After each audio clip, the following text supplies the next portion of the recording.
La torre de enfriamiento es un dispositivo de gran importancia en la industria, ya que ayuda a asegurar la operación y funcionalidad de diversas plantas industriales. Su principal función es enfriar distintos tipos de fluidos, siendo el agua uno de los más comunes. Este objetivo se logra por medio del uso de algunos tipos de empacamiento con el propósito de aumentar el área superficial de contacto para así aumentar la transferencia de calor entre el fluido y el empacamiento. Son clasificadas por la naturaleza del flujo del aire y el flujo de agua. La torre realizada se basó en una torre de tiro forzado con algunas modificaciones para lograr disminuir de forma efectiva la temperatura del aire. La necesidad última del consumidor es que la temperatura del aire de salida de la torre sea menor a la cual ingresó. Por ende, la variable clave a tener en cuenta es la temperatura del aire tanto a la entrada de la torre como a la salida después de ser enfriado. También es necesario tener en cuenta algunas características de humedad en el ambiente de trabajo, tales como la temperatura de bulbo húmedo y la humedad relativa. Esto para poder cuantificar la torre de enfriamiento a partir de la ley de Merkel. Un parámetro clave es la conductividad térmica del material que compone las aletas. Después de todo, si estas tienen una conductividad térmica muy baja, no habrá mucha transferencia de calor entre el aire y su superficie. Otro parámetro importante para la fabricación de las torres es la geometría y las dimensiones de las aletas, ya que estos definen el área de transferencia de calor. En este caso, se eligió una aleta rectangular dada la facilidad de su fabricación y manipulación. Para la construcción de la torre, se optó por diseñar un interior en aluminio con 50 centímetros de alto por 7 centímetros de diámetro, que estaría destinado al reflujo de agua en favor de la transferencia de calor.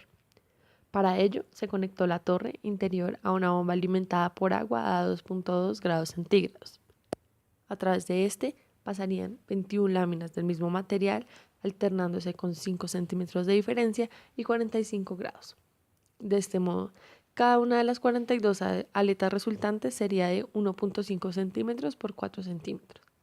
Ahora, para lograr aislar el sistema de la transferencia y así obtener la mayor eficiencia posible, se construyó una torre de 60 centímetros de alto por 10 centímetros de diámetro en PVC. Es importante mencionar que para evitar fugas de agua, todas las juntas y ranuras se sellaron con silicona.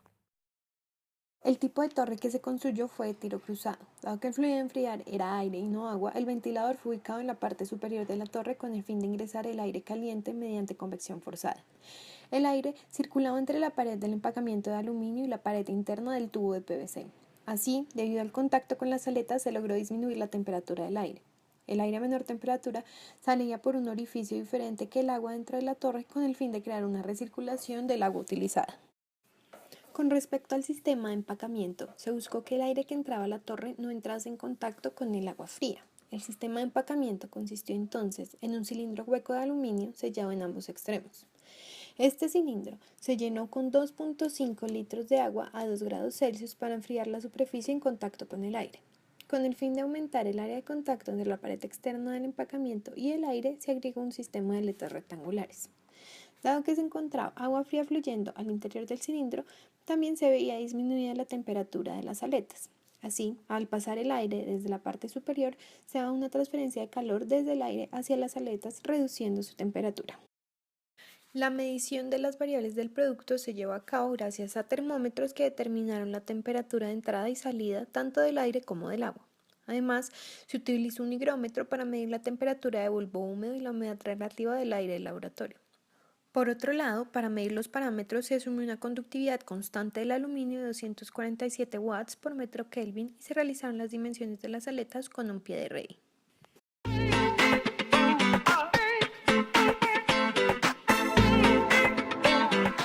La torre de enfriamiento que fue construida logró en sus 10 minutos de funcionamiento el enfriamiento del aire insertado. Se logró disminuir la temperatura del aire en 4 grados centígrados. Además, se encontró que la eficiencia de cada una de las aletas es del 85% y con la temperatura de pared de 2.2 grados centígrados se encontró que el calor absorbido por cada aleta es de 18.45 vatios. Por lo tanto, las 42 aletas transfieren 775 vatios de calor. La torre tiene un error experimental de 26% comparado con la cuantificación realizada a partir de la ley de Merkel. Dicho porcentaje se atribuye a errores en la construcción, tales como exceso del silicón en las juntas, ya que es un material aislante, fugas menores de agua como reservorio frío, además errores experimentales como imprecisión en la medida de las temperaturas respectivas y la imposibilidad de determinar con exactitud la temperatura del aire de entrada contribuyeron a una propagación del error por los cálculos asociados. Como se puede ver, se logró realizar una torre de enfriamiento. Para esto se comprobó que el aumento de área superficial por medio de aletas efectivamente logra la transferencia de calor deseada,